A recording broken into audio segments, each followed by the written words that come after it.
गंगेस्नानाला जात असताना संत भेटले मला अचानक. मी त्यांचं दर्शन घेतलं. महाराजांचं म्हणणं आहे, अचानक भेटल्याने संतांना अचानक दर्शन भेटल्याने अशी कित्येक संतांचं भाग्य उजळलेलं आहे. संतांना अचानक दर्शन झालेलं आहे. तुम्हाला एक दृष्टांत देतो. अचानक भेटलेलं आहे सच्चिदानंद बाबा. सच्चिदानंद बाबा यांची प्रेत यात्रा जेव्हा चाललेली असते तेव्हा ते धर्मपत्नी जेव्हा पाहते तर एक सत्पुरुष तिथे त्यांना दिसतो रस्त्यावरून जात असताना. प्रेत यात्रा चालत असताना सत्पुरुष योगी महान तेजस्वी असा व्यक्ती त्यांना जेव्हा दिसतो तेव्हा त्यांना असं वाटलं आता पण मी जगाच्याच पाया पडत आलोय. आता तर माझं शेवट होणार आहे माझ्या पतीबरोबर माझं शेवट होणार आहे. त्यांचं दर्शन घेतलं तर काय जातोय. म्हणून त्या माऊली आपल्या माऊलीच्या दर्शनाला जातात. त्यांना माहिती नसते की हे कोण आहेत, कोण योगी आहेत, हे ज्ञानेश्वर महाराज आहेत हे त्यांना माहिती नसते. तरी सुद्धा त्यांच्या परंपरा योगिक म्हणजे त्यांच्या जन्मतात तसे त्यांच्या अंगामध्ये गुण असल्यामुळे पाया पडायचे गुण असल्यामुळे जाता जाता आता माझं शेवट होणार आहे ना, माऊलींचं दर्शन घेऊन जाऊया, माझं शेवट होणार आहे. माऊलींचं दर्शन घेतात त्यांना आशीर्वाद प्राप्त होतो. सौभाग्यवती भव.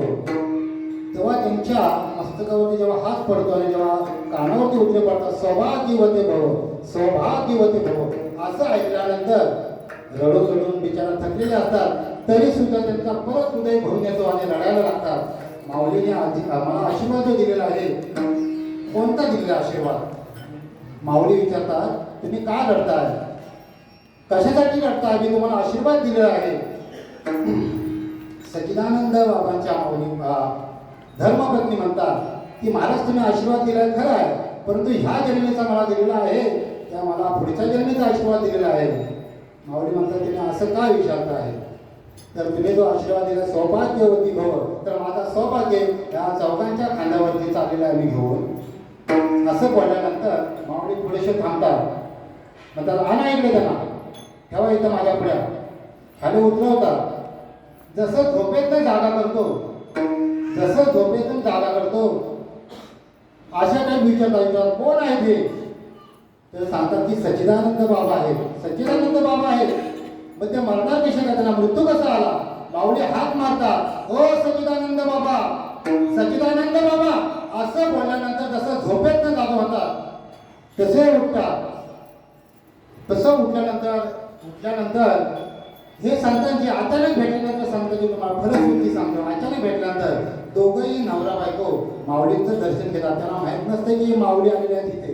अजून माऊलींचं दर्शन झाल्यानंतर माऊली त्यांना आशीर्वाद देतात आणि सदैव या माऊलीचा शेके 1272 ते टीका केली ज्ञानेश्वरे.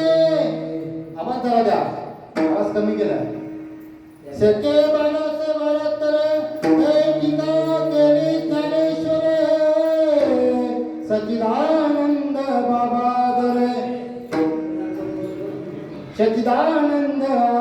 दरे लेखक झाला. लेखक करून टाकला ह्या माऊलींनी. अचानक भेटलेला दर्शन एकाएकी एकदम लेखक करून टाकला. इथून पुढे तुम्ही माऊली पूर्ण करायचे, ज्ञानेश्वरी माऊली तुम्ही पूर्ण करून टाकायचे. विठाला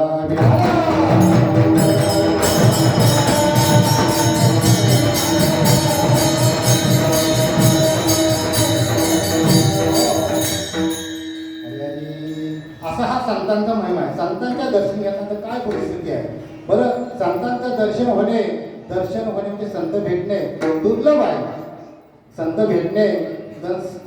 भेटून सुद्धा दर्शन होणे पण दुर्लभ आहे. असं नाही संतांच्या सानिध्यात राहून सुद्धा आम्ही जे आता वागतोय संतांच्या, आता मला तर प्राप्ती झालेली आहे, मी अनुभवले ह्या तुमच्या ह्या संतांच्या दर्शनामुळे आज मी ह्या गाडीवरती उभा आहे. आमच्या बाबांच्या पुण्यामुळे, तुम्हा ह्या सर्वांच्या संतांच्या दर्शनामुळे, तुमच्या संतांच्या संगतीमुळे आज मी इथं उभा आहे. तसंच महाराजांचं म्हणणं आहे संतांचे दर्शन अचानक झाल्यानंतर. बरं, संतांच्या पोटी येऊन सुद्धा दर्शन होतो का, तर नाही होय. संतांच्या पोटी जन्माला येऊन सुद्धा दर्शन होत नाही. तुम्हाला अजून एक सांगतो, दृष्टांत देतो. शांतीब्रह्म एकनाथ महाराज ह्यांचे चिरंजीव हरिपंडित त्यांचे पहिल्यापासून ज्ञानी होते. तसे सच्चिदानंद म्हणजे आपले शांतीब्रह्म एकनाथ महाराज जसे वडील तसे मुलं त्या पद्धतीने ते पण ज्ञानी, जसे बाप तसे ते पण ज्ञानी, लहानपणापासून खूप ज्ञानी, परंतु आपल्या वडिलांचा अधिकार ते जाणत नव्हते. जाणलं पण शेवट जाणले, खूप वेळ झालेला असतो, खूप जाणतात. तुम्हाला एक पाठीमागची कथा काय सांगत नाही, परंतु थोडक्यात सांगतो. आपल्या शांतीब्रह्म एकनाथ महाराजांच्या शाळेमध्ये, त्यांच्या धर्मशाळेमध्ये गावबा असा एक मुलगा असतो. तो त्या धर्मशाळेमध्ये गोड फक्त खायचं आहे, आपल्याला फक्त पुरणपोळी खायचे, जेवायचे, हेच फक्त त्याचं असते. गुरूंचं दर्शन घ्यायचं आणि गप झोपायचं, त्यांचं रामायण ऐकायचं नाही. तुम्ही काय म्हणताय ते म्हणा, आम्ही काय ऐकणार नाही तुमचं. परंतु सचिदान बाबा बोलले होते, तुम्ही काही करू नका, तुम्हाला जे खायचं आहे ते खावा, मन तुमचं तृप्त करा, निवांत राहा, असा सचिदान महाराजांचा त्यांनाही आशीर्वाद होता. म्हणून ते पण निवांत होते. म्हणून ते गावबा महाराज झाले कधी? सच्चिदानंद बाबांनी जेव्हा शेवट आशीर्वाद दिला, आता माझा शेवट आहे, इथून पुढे हा सर्व रामायणाचा पूर्ण भाग ह्या ग्रंथाचा मला कुणाला तरी द्यायचा आहे, आशीर्वाद हा मला कुणाला तरी द्यायचा आहे. परंतु विचार करतात कुणाला देऊ, परंतु माझ्या मुलग्याला अजून त्यातलं अधिकार प्राप्त करण्यासारखं नाही झालेलं आहे. त्यांचा मुलगा असून सुद्धा पण हा अधिकार कुणाला देतात? गावबा महाराजांना अधिकार देऊन टाकतात. गावबा महाराज कोण आहे की नाही? मग पोटच्या मुलग्याला सुद्धा देता आलं नाही. असा हा संतांचा आहे. संतांचं दर्शन होणे किंवा दर्शन घेणे हा दुर्लभ आहे. पोटच्या मुलगीला असून सुद्धा त्यांना देता आलं नाहीये. परंतु हा देऊन कुणाला टाकला? गावबा महाराजांना. एकाएकी केला मिराशीचा धनी, अधिकार देऊन टाकला रामायचा. हा संतांचा महिमा आहे. संतांचं दर्शन घेतल्यामुळे विठाल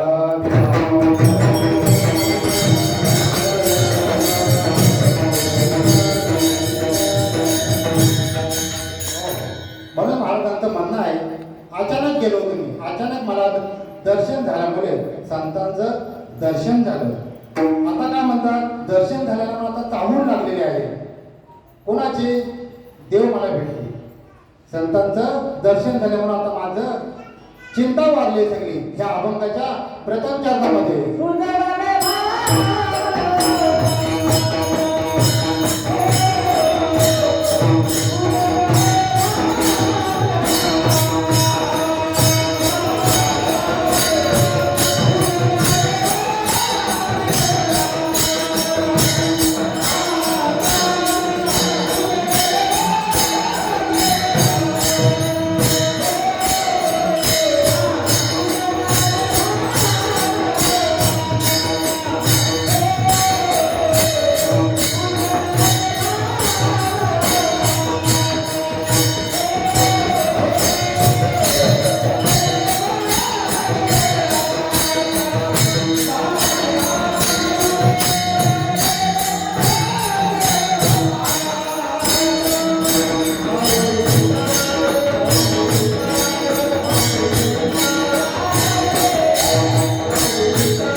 झाल्यामुळे महाराजांचं म्हणणं आहे आता चिंताच मला कसली राहिली नाही आहे. अवघी चिंता वारली. जगद्गुरु तुकाराम महाराजांना चिंता होती का कशाची? अहो त्यांच्या संसारामध्ये असे त्यांनी कित्येक अखंड म्हणजे कितीतरी त्याचे संकट आलेले आहेत, कितीतरी संकट आले, परंतु चिंता कधी केलेली नाही आहे. परंतु आता अवघी चिंता वाढली. कशाची चिंता वाढली? अहो या मोठे मोठे संकट येऊन गेले, दुष्काळ गेला, बरे झाले देवा निघाले दिवारे, बरी या दुष्काळे पीडा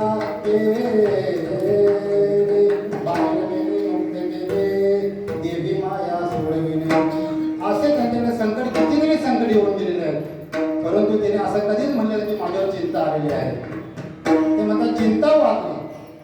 आता कशाने चिंता वाटली म्हणतात, मला संतांचं दर्शन झालं, त्यांचं साष्टांग दंडवत घातलं मी, माझी चिंता वाटली. त्यांना आता हुकूम लागलेली आहे, हुकूम लागली आहे पुढची. मला आता चिंता कशाची लागली आहे? देव कधी मला भेटणार, भगवंताची प्राप्ती कधी होणार, देवाचं दर्शन कधी होणार, हे अभंगाच्या दुसऱ्या चरणामध्ये संत दर्शन